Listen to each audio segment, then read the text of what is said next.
J-Dub, Yes, sir. health insurance. Wonderful stuff. Wonderful Yeah. topic.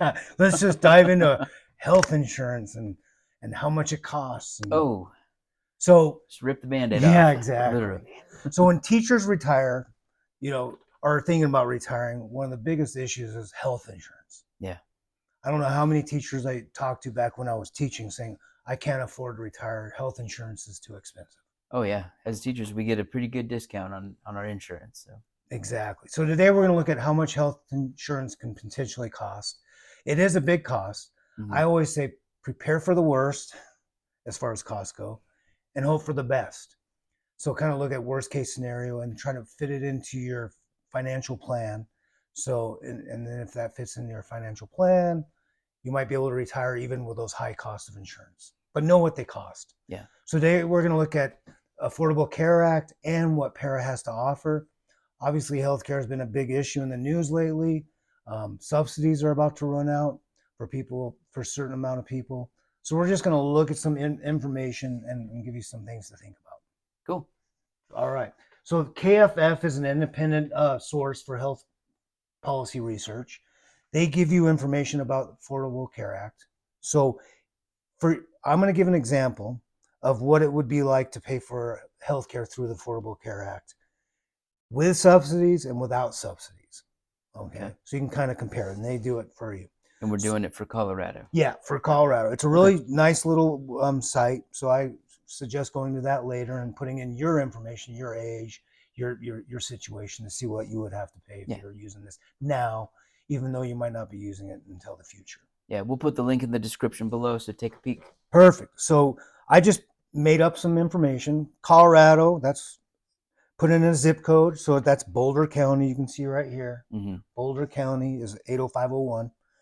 I put in the amount this couple is making is 130,000. And then there's a family of 4. So you put that information here. 3 adults, let's imagine, ages 50, 55, and 21, a 21-year-old son or daughter that is still on their insurance. Mm-hmm. And then 1 child that's 17 for this example. So when you do that and push submit, this is the information that they show, the results. And you can see right here how much this family would be paying with enhanced premium tax credits or with enhanced premium tax credits no longer in existence. Can you dive into what is an enhanced premium tax credit? Yeah. So basically, if you make underneath the 400% poverty level, you get subsidies. Okay. If you're above it, you get none. With the enhanced premium tax credits not in existence. Okay.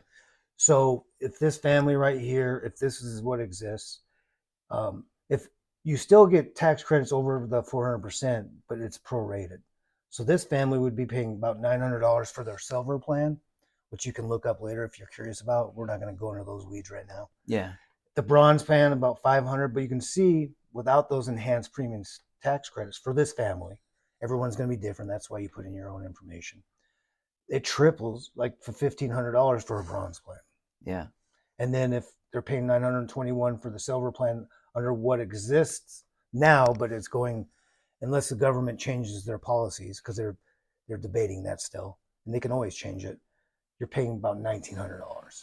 Yeah. So about 3 times as much, and then double, and then no help. Yeah. So this family, without those enhanced premium tax credits, they're paying about $1,000 more a month if they stay on this silver plan. Yeah. And obviously there's a lot of families that this will affect, not everybody. Right. And don't just think about retired people. This is people that are business owners that have to go get their own insurance on the open market. Yeah. This is just general insurance, not teacher focused, not Yeah, exactly. Teachers can use this when they retire for sure. It's one of your options. So this is what the debate is right now. We're taping this in October. The government shutdown. One of the aspects is, should subsidies be extended permanently or at least partly? And if they were extended, then this family would still be able to do this. If they're not extended and they run out, this is where they're at. So this is just, and I was thinking, Justin, with the health insurance, just expect the unexpected.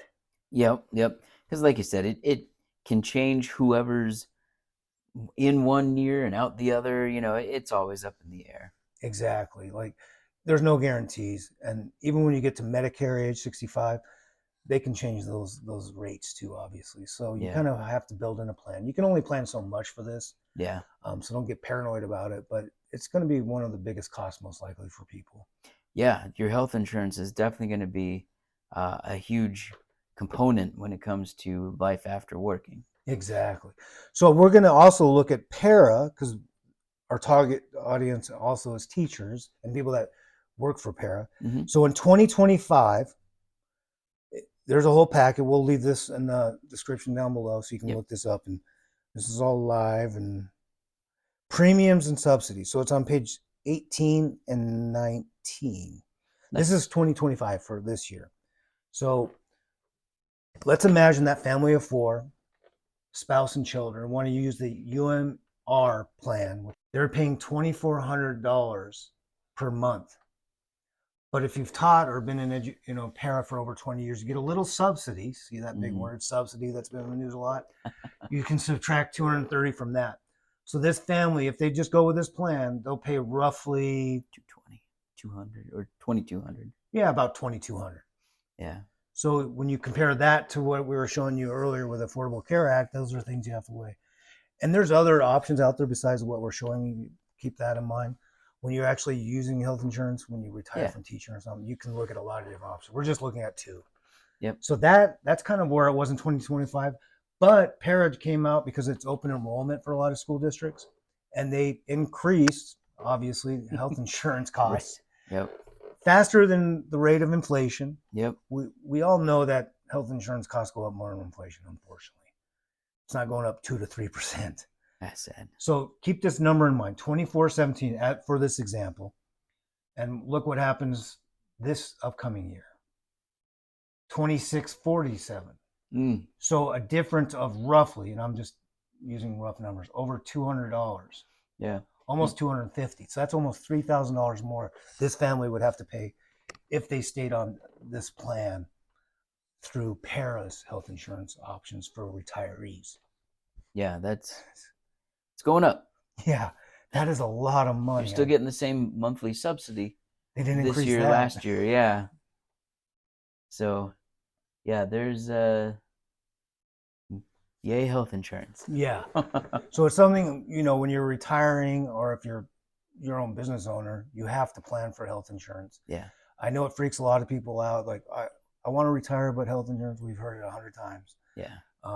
But once you know the numbers, you can think of worst case scenarios. To me, this is a worst case scenario.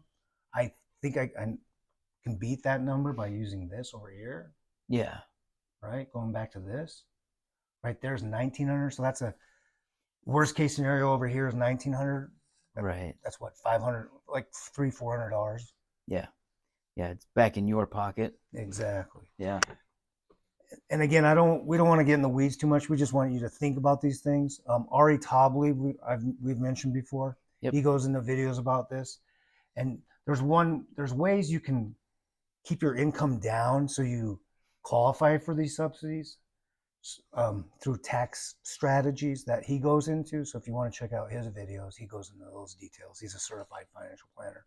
Nice. But there's ways to use like brokerage accounts or Roth IRAs or cash so you can get your income down to get below that 400% level. So let's go back here for a second and imagine this family was able to do that and they got down to 120,000, let's say, because they were using a brokerage account or Roth IRA money. So now that's their income. Let's see what that changed. Now they're at 373%, and you can see it does change the numbers. Quite a bit, actually. Yeah. Because even on the silver plan, we were up at 1,900. Now we're down to just 1,000. Yeah, you saved right? $900. So that's huge. By using the tax system and getting that income down below that threshold to be at 373. Yeah. And it's only a difference of $200. Yeah.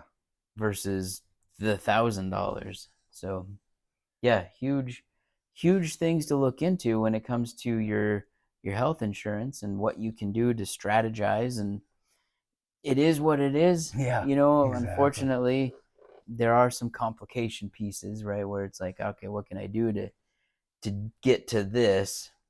But it's the game we play. Yeah, we have to play it unless we don't want to be insured, which is Yeah, don't do that it's a game. big risk. But just knowing that you can lower your income potentially with brokerage accounts, Roth IRAs, maybe some other strategies too. That again, Ari Toblev and others go into detail that we're not going to do. Yeah, But look at this. This family figured out how to get their income down to 120. That's a man. That's $12,000 roughly they saved right there, absolutely. which is huge. So take a deep dive into health insurance if you're if you're getting close to retirement. Figure everything out, and then you'll know your scenarios that you have to deal with, and then you will know, yeah, I can't retire because I still can't afford it, or oh wait, it's not as bad as I thought. Right. This is doable. We can retire. We can pull this off. Yep. So hopefully that kind of tells you some basic information about healthcare costs and what's going on for teachers. These are not your only options. I always wonder, Justin, how many retirees just go automatically just use this and don't research other options. Yeah, there's plenty of other options outside of what your insured or what your retirement pension is. If we've got our PERAs, Yeah. there are plenty of other alternatives. Ryan just showed you just the one, the Affordable Health Care Act there. Yep. So do the research. Knowledge is power. So get what you need. Yeah, there's definitely more than these two. Take those deep dives. If you spend the hours figuring this out, you end up more comfortable with what you're doing, and you could save thousands of dollars. Yeah. By just learning and understanding this at a deeper level.